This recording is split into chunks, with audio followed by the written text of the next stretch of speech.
Barrackpore old Calcutta road মণ্ডলপাড়ায় আয়োজিত হলো ঈদ উল আজহার নামাজ।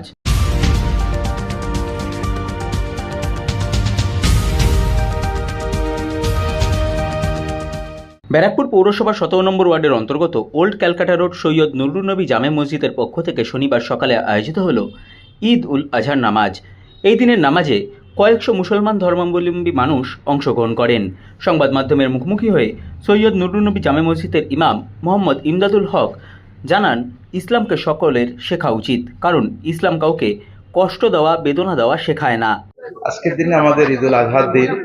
আমরা আজকে শান্তি চাই, সারা দুনিয়াতে আমরা শান্তি দেখতে চাই। শান্তিটা সকলের প্রিয়।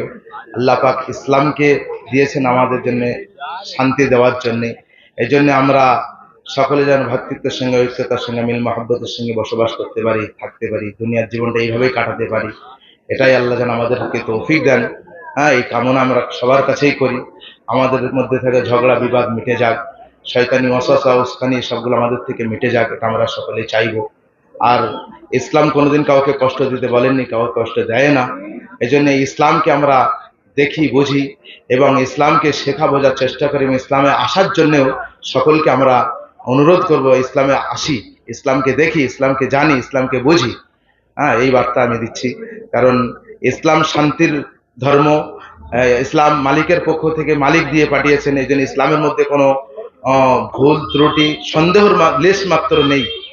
মালিক চ্যালেঞ্জ করেছেন তার পাঠানো জীবন গাইডের মধ্যে। এই জন্য আমরা ইসলামকে জানতে থাকি, ইসলামকে বুঝতে থাকি, ইসলামের মধ্যে ঢুকে দেখি যে ইসলামে কি আছে। ইসলাম নিয়ে আমরা কোনো রকমের খারাপ ধারণা না করে বরঞ্চ ইসলামকে ইসলাম নিয়ে স্টাডি করি। ইসলামী যারা ইসলাম নিয়ে চলে তাদের সঙ্গে আমরা মিশে দেখি, তাদের সঙ্গে সঙ্গ দিয়ে থাকি, তাদের সঙ্গে একটু সময় দিয়ে থাকি, তাহলে বুঝবো যে ইসলাম কত সুন্দর একটা জীবন ব্যবস্থা। আর আমরা যারা মুসলমান ভাই, আমরাও ইসলামকে স্টাডি করি, ইসলাম আমরাও জানতে থাকি, আমরাও শিখতে থাকি। এই বার্তা দিচ্ছি আমরা আজকে। ইনশাআল্লাহ আজকে ঈদ উল আজহার দিন, আমাদের খুশির দিন, আনন্দের দিন। আমরা আজকে 2 রাকাত নামাজ পড়ে আমাদের মালিককে সর্বপ্রথম খুশি করলাম।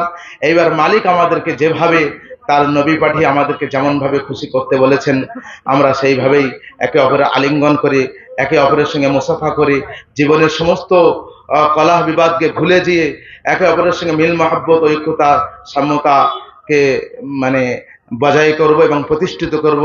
এটাই আমরা চাই এবং এই বার্তাই আমি দিচ্ছি। ইনশাআল্লাহ আল্লাহ আমাদেরকে পড়াশোনার থেকে বেশি করে বেশি করে আমল করার তৌফিক দান করুন। আমিন। اهدنا الصراط المستقيم صراط الذين أنعمت عليهم قل هو الله أحد الله